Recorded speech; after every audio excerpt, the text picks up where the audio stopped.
Good day to everyone joining us, and welcome to today's X-Talks webinar.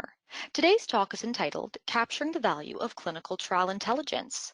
My name is Margot, and I'll be your X-Talks moderator for today.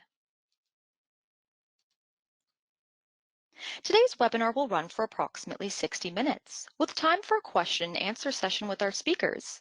This webinar is designed to be interactive, and webinars work best when you're involved. So please feel free to submit questions and comments for our speakers throughout the presentation using the questions chat box, and we'll try to attend your questions during the Q&A session. This chat box is located in the control panel on the right-hand side of your screen. If you require any assistance, please contact me at any time by sending a message using this chat panel. At this time, all participants are in listen-only mode. Please note that this event will be recorded and made available for future download. At this point, I'd like to thank Comprehend, who helped develop the content for this presentation. Comprehend provides a suite of cloud applications and consulting services that dramatically improve the clinical trial process. Their solutions deliver actionable risk and performance insights across studies, systems, sites, and vendors. By using elements of their clinical intelligence platform to unify, monitor, and analyze data across all sources, sponsors, and CROs alike, they are able to reduce risk, achieve milestones on time, and stay within budget. As a trusted partner, Comprehend helps speed the time to quality results. And now I'd like to introduce our speakers for today's event. Our first speaker is Julie Peacock. As the leader of Comprehend's product marketing team, Julie Peacock is closely aligned with the company's sales organization, as well as customers and prospects. She manages Comprehend's go-to-market strategy, coordinates sales enablement activities, and helps end users find success with Comprehend's clinical intelligence solutions. Prior to Comprehend, Julie spent 18 years at Oracle Corporation in the enterprise application space. While there, she managed strategy, field enablement, and launched activities for a series of B2B solutions. Julie received her bachelor's degree in marketing from Auburn University. And now I'd like to introduce our second speaker, Sean Sveda. As a member of Comprehend's product team, Sean works closely with the company's marketing and sales organization to refine existing solutions, to develop new products, and ensure that customers derive significant value from clinical intelligence. Prior to joining Comprehend, Sean took part in numerous scientific research projects on topics ranging from creating next-generation photovoltaics to developing drug developments for Rett syndrome and autism spectrum disorder. Sean received his bachelor's degree in mechanical engineering from the University of California, Berkeley. So without further ado, I'd like to hand the presentation over to our first speaker, Julie Peacock. You may begin whenever you're ready. Great, and thank you so much, Margot. Thank you. Hello, everyone. I just want to spend a couple seconds walk you guys through the agenda that we'll be covering today, and then we'll dive in. So first, I'm going to start the presentation, kind of set the stage with everyone on some recent statistics and challenges in the industry that will really help guide our discussion. I'll then move on to a couple sponsor case studies, what their challenges were, their goals, and some of their objectives. As part out of these case studies, we really drove 5 improvement opportunities for them, as well as ones that we think are best practice in the industry today, and we'll go through those in some detail as well. And then I'd like to hand it over to my colleague, Sean, who will walk you through an overview of the solution that they implemented, including some of the benefits realized, and then a quick demonstration just so you guys get an idea of how it looks in practice. And then we should have some time for Q&A, so we'll do that as well. So that's a lot to cover, so let's go ahead and get started. So I realize the stats on this screen here you all are very familiar with, but I like to use them just to guide us in our discussion going forward. So in a recent study from MIT, about 14% of all drugs in clinical trials win approval from the FDA. And there's also a really wide range between therapeutic areas as well. And this is out of about 300,000 registered studies. The fallout of this is almost 86% of clinical trials are unsuccessful and represents a huge amount of wasted time, money, missed medical treatment possibilities, and lost revenue potential. And also further analysis will show us that only about half of the treatments that don't make it through clinical trials are rejected because the drug and or device didn't work. So the other half are due to things that can be solved or helped, including those around better data management techniques, the function of that, not necessarily the role I'm speaking about, as well as improved audit readiness can really help drive success rate improvements. So let's dive into that a little bit more. Another survey shows us clear drivers to improving performance is around the area of data management techniques that we were talking about, one of which is called data unification. So teams responsible for clinical trials will see huge value in unifying their data, and in fact, many have an initiative to do just that. So let's take a quick look at some of those numbers. Nearly all respondents that took the survey, about 99%, report the need to unify their clinical trial systems and processes. And of these respondents, 87% have or plan to have an initiative to unify their clinical application landscape. And as you see here, better visibility is the top driver for unifying clinical applications at around 70% of respondents chose that. But also this was closely followed by proactive risk identification and improved analytics and reporting with 65% and 61% respectively.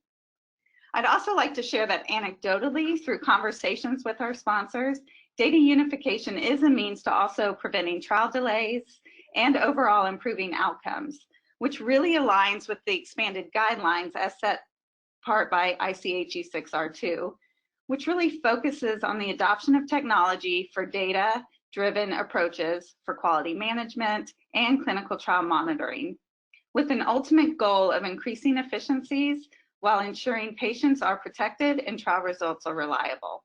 So let's take a look at a little bit further into the data unification and some of the challenges that drive that. So if we look at improvements in trial performance as a key outcome we want to achieve, then we also must take a look at some of the barriers to this and the improvement opportunities as well. So in the same survey discussed the obstacles facing clinical trial teams today, 69% feel that integrating multiple applications is a struggle for them, which is then no surprise that 61% are unable to report across applications. And more specifically, if we look at the data, it said that about 49% of sponsors, or 50% of sponsors, so over half, or about half, say the challenge of integrating their other applications such as eTMF or EDC along with CTMS would really help them improve their clinical operations. And of course, the number of systems increases. As they increase, the problem just gets worse.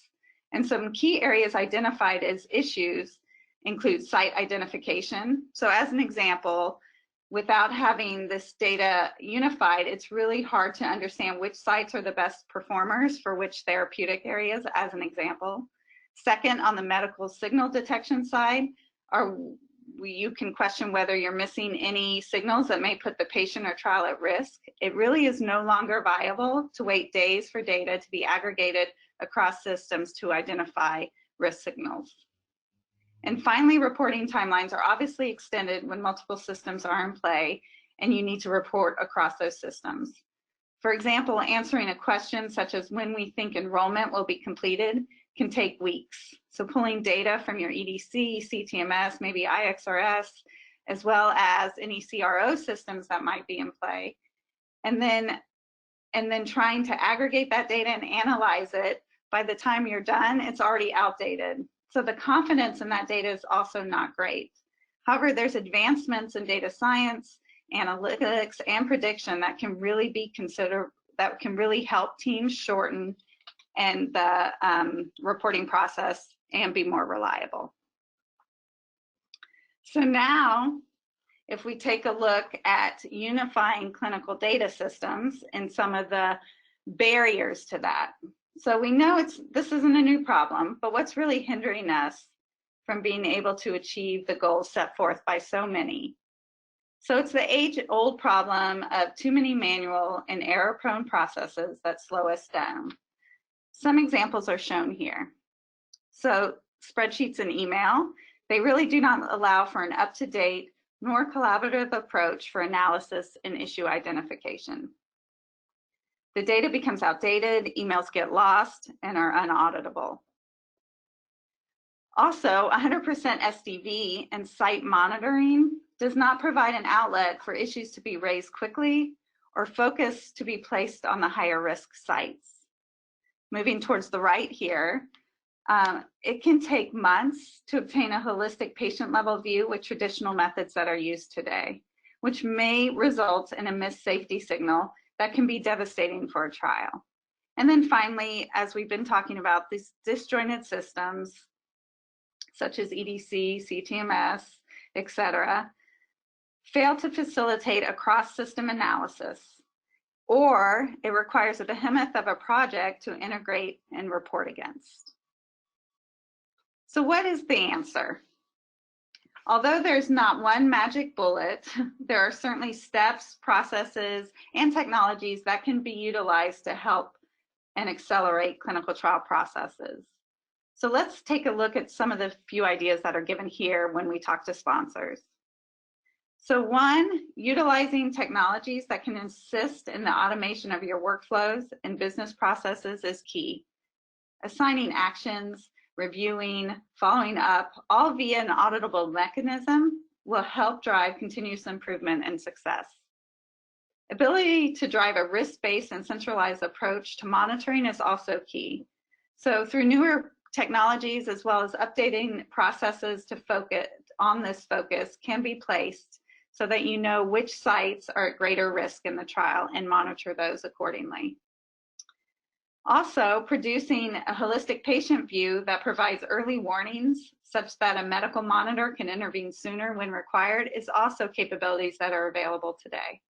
And finally, the ability to integrate and aggregate your data across systems so that you can speed reporting and allow your teams to be on the same page, thus improving any communication and follow-up.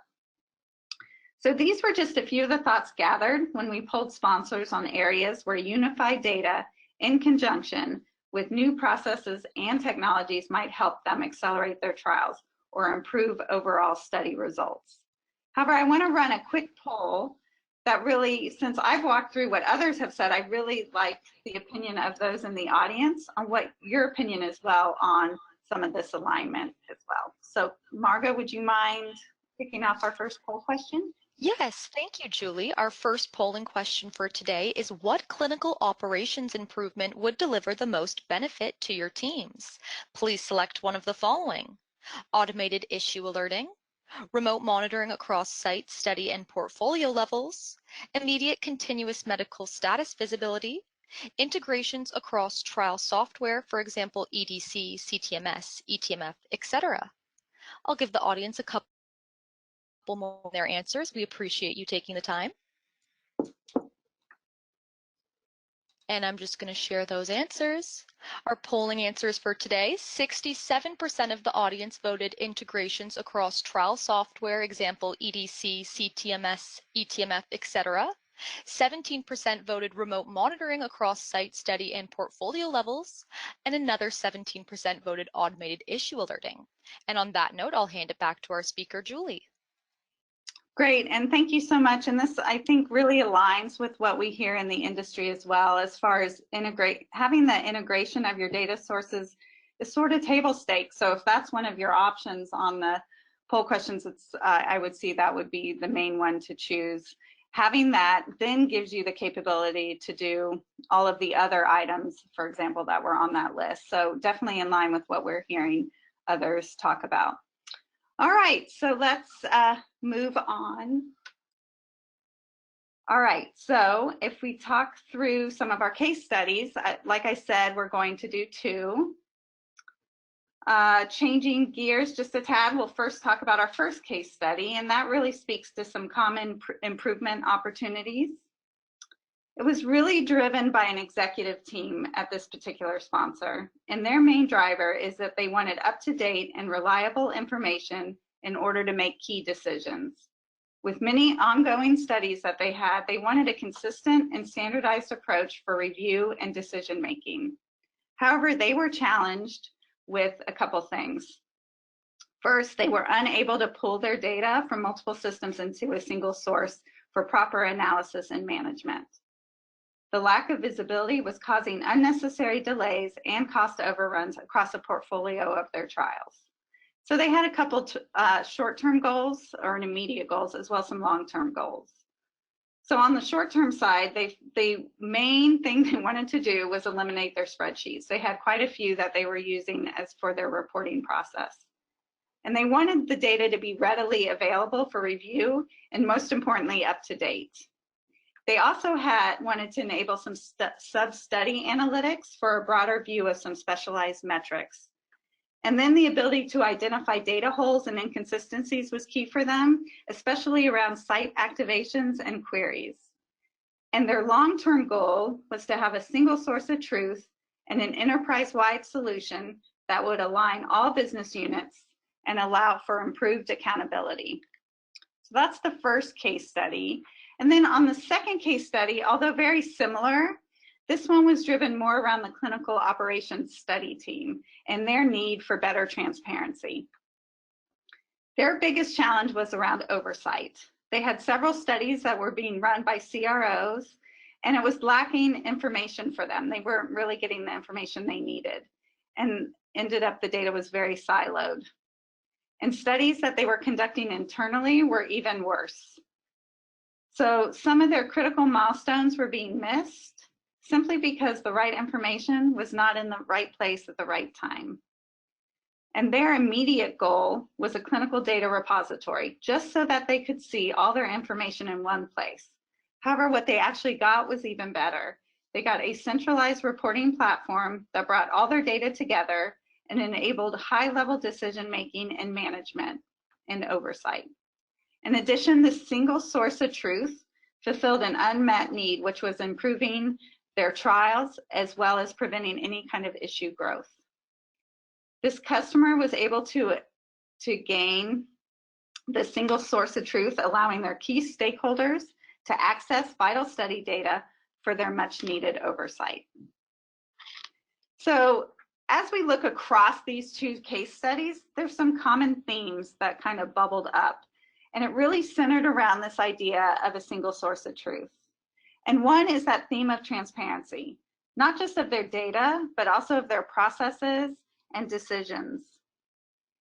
This was huge for them, also because change management was a key goal as well. Standardization was a huge benefit as they rolled out the solution more broadly, making it easier for all users to know how to interpret and act upon the data.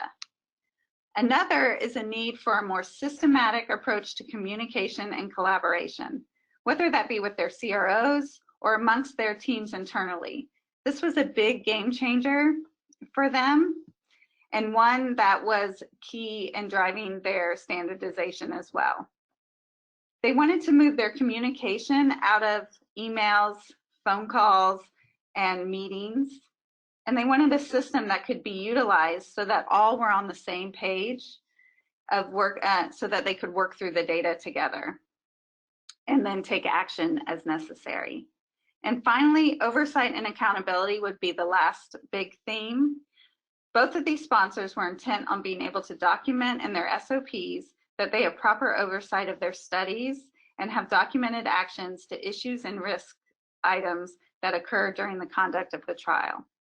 These themes really drove us and these sponsors to look at some opportunities that they could achieve in order to improve their trial operations. And after our discussion, we uncovered 5 of those that we'll look at in some detail. But before doing that, just one quick another poll question that I would like to have Margot run, which is really just, I've stepped through a couple case studies, as you saw, and some of the things that they were trying to improve upon, but now I would like to get your thoughts as well. So Margot, if you wouldn't mind running that, that would be great. Perfect. Thank you, Julie. Our second poll question is, what goal would you primarily hope to achieve by integrating clinical data into a single view? Select one of the following. Is it automating workflows for clinical trial staff? Stronger adherence to governance practices? Ability to quickly detect operational or data issues? Improved communication between clinical teams? I'll give the audience a couple more moments to get in their answers, and we encourage you to continue sending in your questions through the questions chat panel for the Q&A session with our speakers at the end of the webinar. It looks like the majority of the audience had voted, so I'll go ahead and share those answers. 73% of our audience voted ability to quickly detect operational or data issues, and 27% voted improved communication between clinical teams. And now I'll hand it back to Julie. Great, thank you. And that really aligns with those 5 top improvement opportunities that I'll talk about here in a second. So all those 5 actually cover those 2 key ones. And it's no surprise, I guess, that the big thing is trying to identify issues in your data. And that's what applications and clinical intelligence, like we're talking about today, can really give you that view.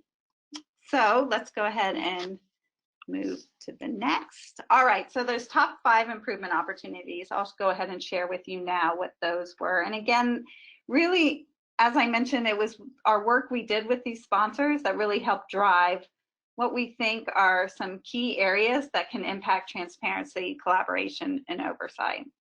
And so first, around issue identification, which is really about the ability to review timely data that will then bubble up issues versus having to dig through multiple spreadsheets, systems, or meeting after meeting to identify an issue.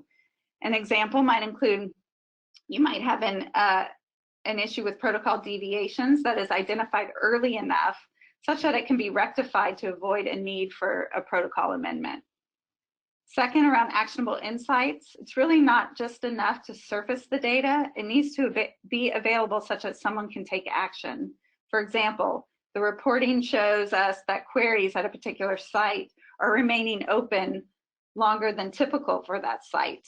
That analysis needs to help the user understand why that is, what the root cause is, and the workflow process embedded in order to close those queries faster. Third, faster issue resolution. So once an issue is identified and made actionable, there's also a need to ensure that the appropriate personnel, whether that be the CRA, the site, a study manager, someone on the CRO study team, is notified in a relevant and timely fashion. Automating that alert will allow resolution to be faster and more reliable. And then real-time communication and transparency. So really moving away from emails, voicemails, and meetings is a critical improvement opportunity. To track and process communication in line with your data and analysis will allow a deeper understanding of what is driving areas of risk, will provide accountability, and in the long run will allow lessons to be learned and process improvements made. And finally, on the audit readiness side, so the ability to collect and monitor data from all sources in real time in a standardized format, automatically identify issues and track their resolution with full documentation, and adhere to mandatory regulations, guidelines, CRO plans, et cetera, will really allow for a more seamless data audit. So let's double click on each of these in just a tad more detail. So if we look at issue identification, it's really around finding those operational gaps in your data, and in line with what the poll responses had said as well. And some of the ways to discover that you may be suffering for any kind of gaps in your data or operational gaps in data is by asking yourself a couple questions. So do you trust your data? Do you have delays in any kind of data updates? Is your reporting, and when you're reporting out, does that seem delayed? Do you need any kind of data in real time in order to make some decisions? So when we ask sponsors questions like these, we discovered that their #1 data challenge was ending up that it was addressing their poor data quality. Communications across teams and vendors, difficulties with aggregating data, and inaccurate reporting also were close behind on their operational data gaps. But what does this really mean? Well, likely it means that they need to have better access to more data. They need a single data model from which to assess and analyze data. And they need data reflecting today's issues, not stale data that provides the wrong reporting or follow-up. So one of the ways to address these issues is by providing some automated views of missing or problematic data by study, site, CRO, subject, and visit would be an example. All right, so moving on to the actionable insights, which is really ability to respond to these is critical. Some of the ways you might identify whether you're able to have actionable insights today includes, are you able to identify the source of the issue? Do you have the ability to have configurable risk thresholds and be alerted if those are exceeded? Can you identify trends in data in order to understand if action is required or whether it may just be a blip in the data? There's some common capabilities that allow users to take action on insights, and these include things such as the ability to drill down in order to determine root cause, assign and be alerted of key risk areas, available supporting data such that action can be taken. So for example, historical data that might support the need to act on. So certain sites that have been trending upwards and protocol deviations as an example. An ability to run what ifs. For example, if we change the number of sites, what does that do to our enrollment plan? So having the right data and the right actions can drive your processes and workflows to improve your timelines. Moving to faster issue resolution, which is a key factor to reducing risk and improving the performance of clinical trials. Some of the questions you might ask yourself to determine if you are leveraging the right solutions with driving faster issue resolution includes, are you able to identify outliers and areas of focus? Is there ability to promote standards across my team? Are you able to react to unexpected issues? And is there a clear process definition for you to follow? In order to be able to answer yes to those, there are some common characteristics we see across sponsors. Analytics that clearly highlight outliers in the data, standard settings and data governance embedded throughout, workflows and task management within their processes are documented in their SOPs, and access to both operational and clinical data in order to make decisions and drive actions. Having a unified view of your study data has proven to allow for faster issue resolution. Okay, just two more. So the next is around real-time communication and transparency, and this is a consistent area of improvement we have been hearing across sponsors and CROs for some time. It's important that the communication is connected to the data source and compliant with documented processes and workflows. Some of the concerns that we really need to be documented include issue or problem severity, allowing teams to prioritize appropriately. Similarly, those issues with highest priority need the attention now and should allow for an escalation path. Identifying owner, timeframe, suggested actions, all of this allows for accountability to take root. And the ability to identify cycle times and improvements achieved can allow for best practices to be determined and instituted. So real-time communication and transparency needs to allow for some key functions. So you need to be able to set that severity and have that be analytically driven. Results of the data need to drive how severe the issue is and assign tasks accordingly. You need to be able to view those tasks in a central location with priorities set to help streamline day-to-day activities and focus. Integrated task management within your data reporting platform so that you can allow for in-context decisions and actions. And finally, the ability to audit the communication such that compliance is achieved. There are means to achieve real-time communication and transparency through different approaches, such as in-app task collaboration, as well as analytics that highlight severity and prioritization. And finally, on audit readiness, which is really focuses on the accountability and oversight components that we've been discussing earlier.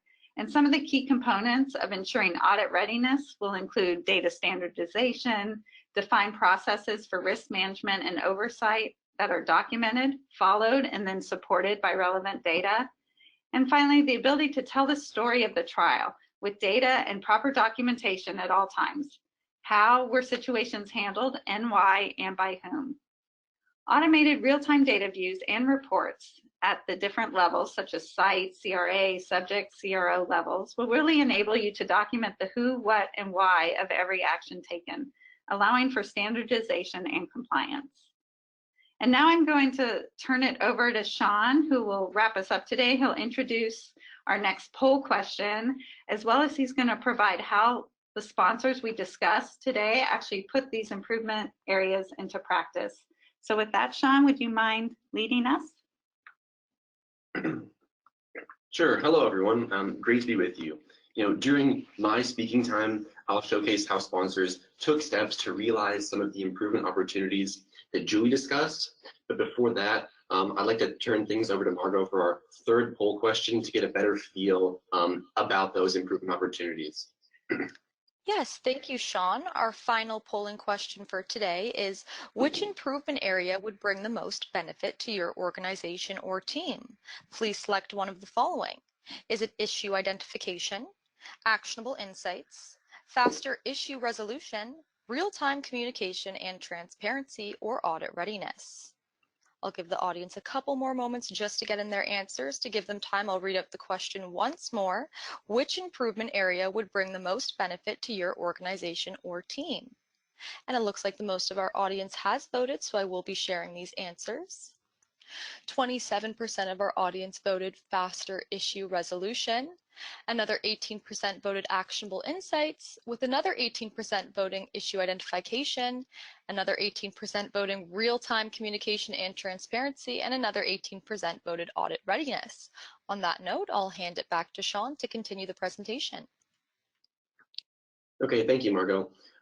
That's pretty interesting. We had a pretty even split from audience respondents, and that was a bit different from the previous two poll questions. But as we saw, everyone has some objective that they invest themselves in. Even within departments, different people are liable to have different focuses. For example, sometimes I focus too much on finding what I think are interesting statistics to support our webinars, and then Julie will tell me that my focus is really preventing me from hitting my webinar milestones, and then I have to refocus. And I'm not the only one who has to make work transitions when plans change. We have several responses from a 2018 Tufts Center for the Study of Drug Development survey that show how operational goals are liable to change as clinical portfolios grow. So even if you decide, if you and your team decide to hone in on one of the improvement areas that Julie touched on, your goals may have to shift to make room for different initiatives. And we can also see how trial costs break down across teams and over phases. Again, this is meant to illustrate that improvement plans need to take time and cost considerations into account. If you're a medical monitor, how are your goals going to have to change from trial phase to trial phase? And the same question can be asked for really anyone involved in the clinical space. The great thing is, though, that unifying your clinical data provides long-lasting results that don't disproportionately benefit a single stakeholder or a group of people. Clinical intelligence takes a lot of competition for time and resources out of the equation. So here are some of the advantages that a unified clinical intelligence platform like Comprehend can provide.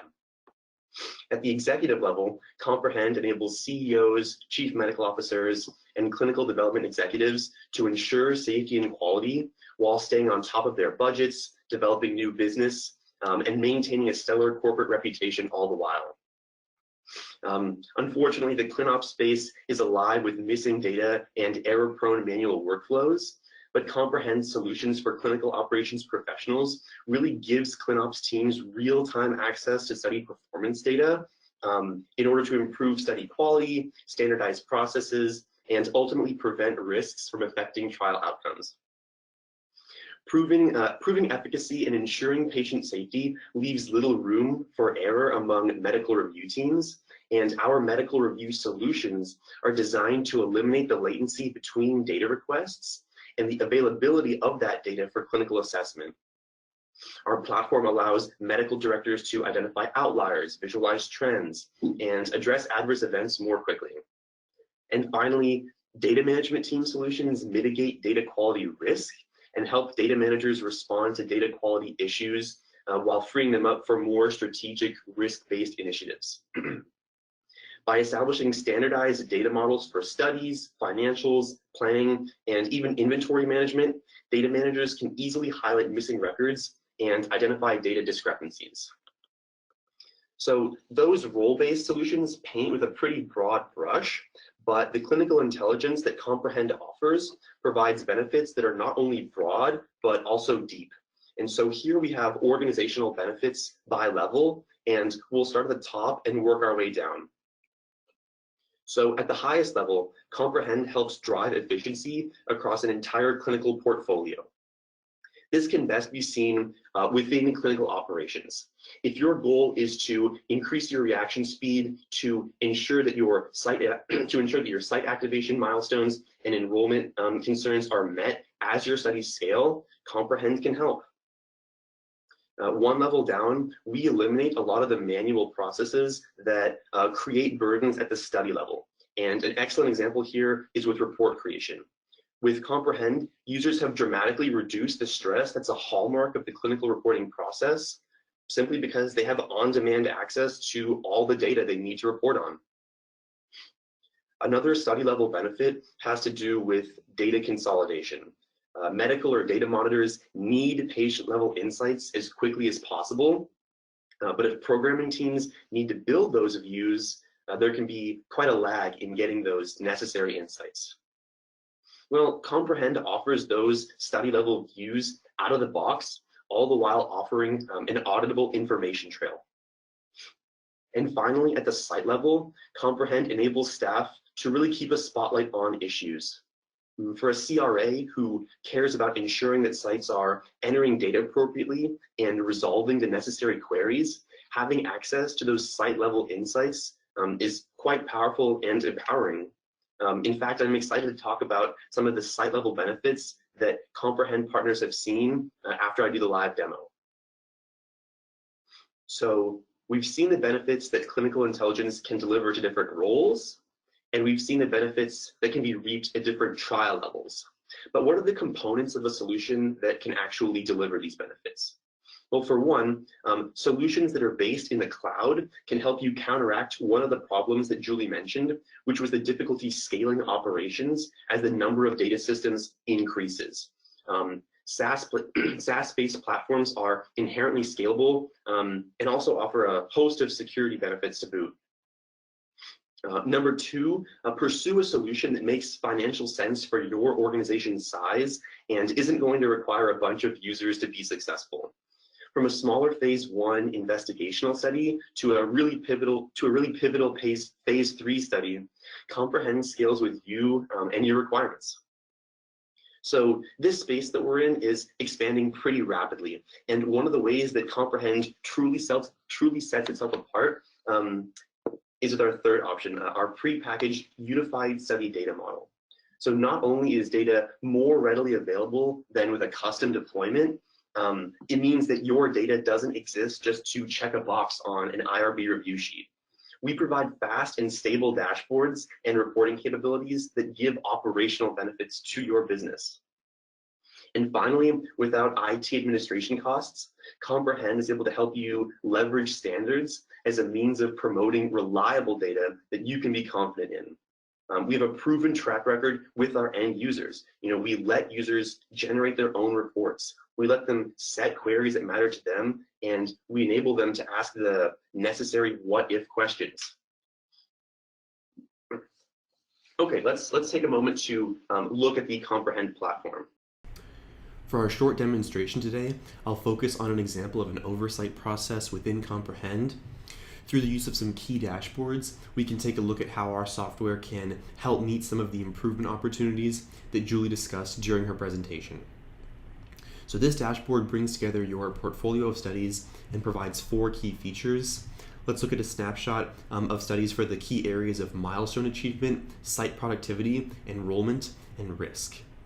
Right off the bat, we can see that 2 studies seem to be off track in all of the key areas, so further analysis is required. We'll start with milestone achievement, where we can see where studies are from a milestone perspective and if they're delayed based on our forecasting capabilities. So this KPI can show the full realm of milestones, but can be configured based on your study needs. And here we can see, based on an algorithmic prediction, that beta 21 is delayed on the current milestone.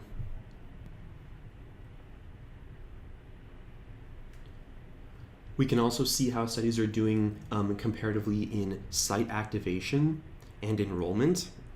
And in both cases, Beta 21 is experiencing issues that we'll need to investigate further. From a study risk perspective, we can determine if studies are improving or getting worse from previous months in the key areas of enrollment, site activation, adverse events, and protocol deviations. And we can conduct further drill downs into any of these categories. But for the demo today, let's look at enrollment a little bit further.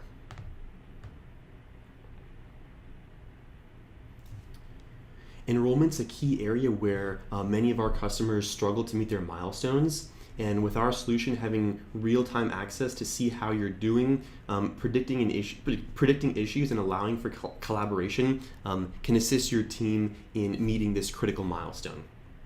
So from this visual, we can see that subject enrollment appeared to be increasing, but ultimately flatlined. So the cumulative enrollment slope was expected to increase with more activated sites, but unfortunately those activated sites didn't contribute more subjects as quickly as planned, and consequently the actual enrollment rate remains constant with a flat slope. The slope of the planned enrollment continues to climb, which diverges from the actual enrollment curve. And we can also see what this looks like from a regional perspective. So mean country enrollment rates are compared to the mean enrollment rate for all activated sites. Countries to the left of the y-axis, nearer to the x-axis, represent sites that have not enrolled or have enrolled very few subjects over a longer activation period than average. So you may want to go investigate those sites further. We can see that France is experiencing some problems, doesn't appear to be doing as well as expected, and on the bar chart we can see that only 17 subjects have been enrolled to date. So we decide we want to investigate this further. With this view, we can review several analytics that can help us identify what may be causing those delays. So here we can see how Beta 21 is tracking against key milestones, and we can visually see that the items in the red where we will be delayed if there's no course correction. So this enrollment funnel allows us to quickly view how subjects have moved through the enrollment process. I can see that I have a larger than expected screen failure rate, so I will probably want to review this. Let's come back to that. As part of understanding why we're having issues around enrollment rate as identified in the study milestone analytic, we need to investigate further. So let's take a look at site activations. From this perspective, we can see that we are not performing to plan on site activations. From a site activation perspective, France is doing fairly poorly, and this activation by country chart tells us which countries are performing or are better performing. China and Canada are good performers because activation rates are okay and enrollment rates are higher than average. However, we can see that many studies are not performing as well as expected.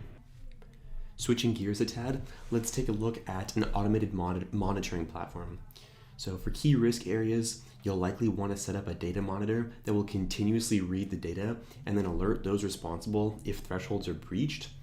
Our monitors support multiple thresholds as well as automated alerting, so you no longer have to worry as to whether a critical risk area will not be identified, and this all comes with a complete audit trail. So in this example, we're monitoring protocol deviations to ensure the site is alerted if we have too many over a set period of time. The monitor uses a z-score statistical algorithm which indicates how many standard deviations an element is from the mean. This area in the red signifies there's been a threshold breach, and based on the configuration of the data monitor in this KPI, we can see that there is an issue. We can also see over time how this issue has progressed to the point where it can trigger a breach. Right now we're only viewing breaches across one site, but by simply changing a filter, you can look across sites as well. And data monitors are also provided with an automated task assignment when a breach does occur, which we can see right here. And finally, let's take a view that assesses site performance. This is the view that I was alluding to earlier when I talked about site-level productivity increases that were based on data-driven workflows. So here we can see how a particular site, MedTrack Mount Center, is performing across 6 KPIs. We can see that we're having some issues on enrollment leakage lately, but since the data is incomplete, there are some null criteria. This needs to be investigated. And we could drill further into other KPIs if we so choose. We're also easily able to investigate where there have been lulls in enrollment and whether or not this site is tracking appropriately. And here we can see that our withdrawal rate is increasing as well, and we have quite a bit of null status for withdrawals around the August timeframe, which should be cleaned up and rectified. And we can further review in the disposition listing to gather more details. Here we see a spike in queries in the January timeframe, which correlates with an enrollment spike. So this just might be an influx of queries versus a real site issue, but we could further drill into this listing to better understand the root cause.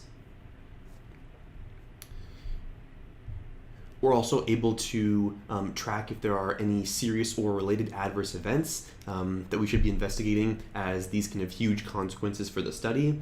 And again, we're drawn to the incomplete data in this view, which should be reviewed in more detail. It can be a serious issue if the AE wasn't entered in the manner which was required, and even if it's not a related AE, it still needs to be documented. But with this information, the CRA can follow up and ensure that the site is providing complete and accurate data. And finally, this is the site KPI which we just reviewed with the monitor, which led us to this further investigation. As shown in the monitor use case, we were able to identify the root cause for this issue, and we can assign follow-up measures to course correct. Let's move on from the live demo and actually return to my final slides here, which talk about the productivity gains that people saw using the Comprehend platform.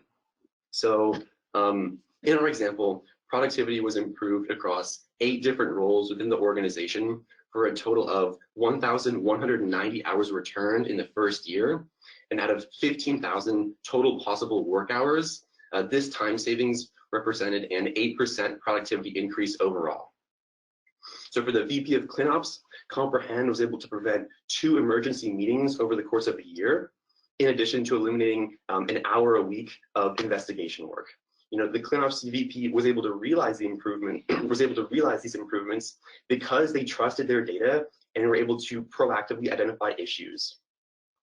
A study manager saw similar improvements, but the interesting thing to note in this case was the fact that an hour of weekly meetings were able to be done away with because the study manager was able to prioritize concerns and was confident that the chosen solutions would actually stick.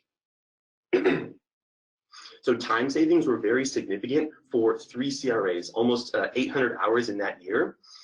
Eliminating 3 hours of meetings per week per CRA is significant, but the fact that Comprehend was able to help the sponsor prevent 4 unplanned co-monitoring visits speaks to the fact that trial staff were able to keep the headlights on the issues that they themselves could resolve.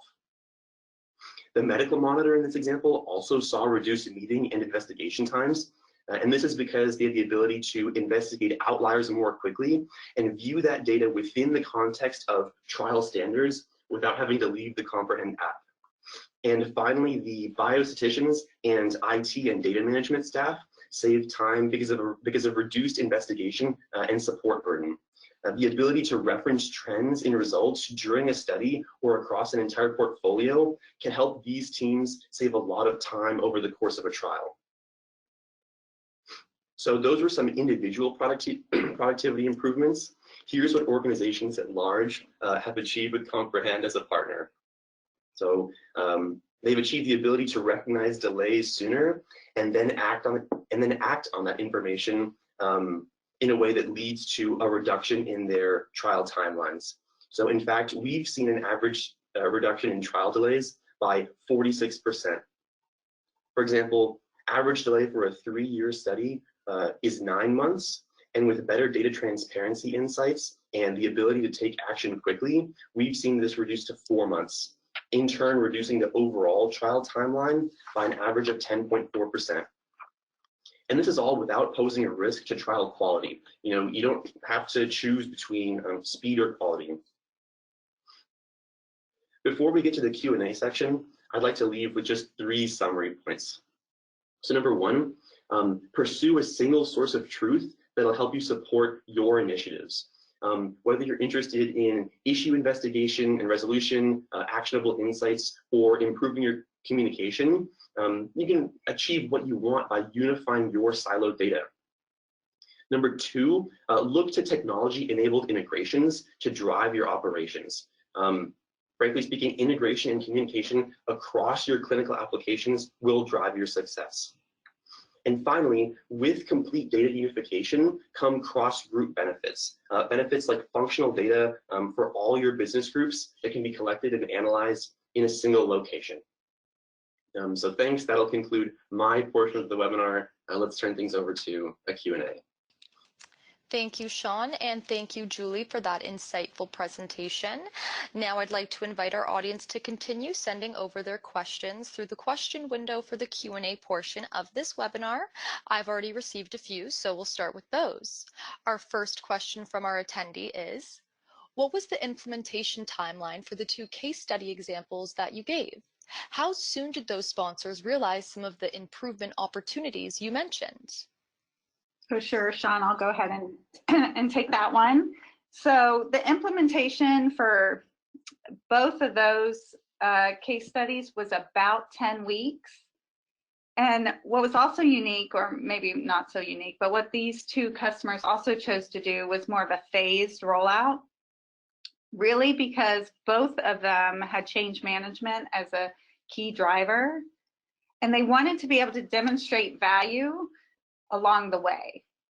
So they would determine what those key analytics, key risk areas that they wanted monitored, they would prioritize those. So a phase 1, phase 2, phase 3. And then from an implementation perspective, those phases were implemented, and we would do the data mapping, and then what I'll call light up those analytics, and also the data monitors to monitor those risk areas in a phased approach. And this really helped drive what they considered quick wins, and to show the business how the system was actually driving processes faster, and they were seeing improvements quicker. So that is how the implementation worked. Actually, funny, for both, it was almost identical how those 2 case studies approached their implementation. Thank you, Julie, for sharing more insight on those case studies. Our next question is, what steps did the sponsors in your case studies take time to make improvement opportunities, and did you discuss them? Sorry, let me just read that again. What steps did the sponsors in your case studies take to make the improvement opportunities you discuss actually happen? What did that process look like? Sure, okay, I'll take that one too. So as part of the processes for especially that executive case study that we talked about, they wanted to demonstrate how they met those key improvement opportunities along the way. So they documented this in a great amount of detail. So they would have a document where they marked all the goals for their improvement opportunities, and then they would also document what the results were, including things like screenshots, actions taken. All of that was all documented into this document that they prepared, and then they utilized that also in their training. And so they would take that for their training as well as for onboarding of new users to really show the value in the process improvements that the system was making. Again, as I mentioned, it was really about change management. They needed their users to buy into this because it was a change. But because they could show that value and they could show some of those quick wins, it actually was very successful for them. So that's kind of how they approached it. Interesting. Thank you for that answer. Our next audience question is, can you talk more about the increased monitoring efficiencies you saw at the portfolio level? What results did portfolio level monitors see? Yeah, I can talk about that briefly. So these results really have to do with improving site activation and enrollment cycle times, right? It can be sometimes difficult to get insight into how site activation is performing across a bunch of sites scattered across the world. Right, but with Comprehend, if you can view overall enrollment rates across your entire portfolio, you're able to better invest or leverage resources to improve the laggards. So the portfolio monitors saw, they had the ability to better invest resources in sites that maybe were behind activation or reallocate budget from a particular study that was a really strong enroller. Thank you for that answer, Sean. Our next audience question is it possible to integrate your software with an in-house developed software at the CRO? Okay, yeah, I'll take that one. So the short answer is yes. There's obviously longer answers. So it really depends the question isn't can we, the question is how do we? So there's different ways in which we integrate. We have, out of the box, we have connections to what I call the most common clinical applications. If it's one we don't have, then we work with that team to build that integration. And we have different methods of technologies by which we do that integration, whether it's a direct API or we do other means. I am not technical, as you can see. I'm totally stepping over that. But we have other means of integrations by which we will integrate with applications that we don't already have a connection for. So that was a long-winded answer to yes, we can. More of the question is how, and that really depends. Well, thank you very much for that in-detailed answer. We've reached the end of the question and answer portion of this webinar. If you have further questions, please direct them to the email address now showing on your screen. Please also feel free to share the recorded version of this webinar with your friends and colleagues using the link attached in your chat box. Thank you everyone for participating in today's conference. You will be receiving a follow-up email from XTalks with access to the recorded archive for this event. A survey window will be popping up on your screen, and your participation is appreciated as it will help us to improve our webinars. Now please join us in thanking our speakers, Julie Peacock and Sean Spada. We hope you found this conference informative, and have a great day, everyone. Thank you, everyone. Thank you.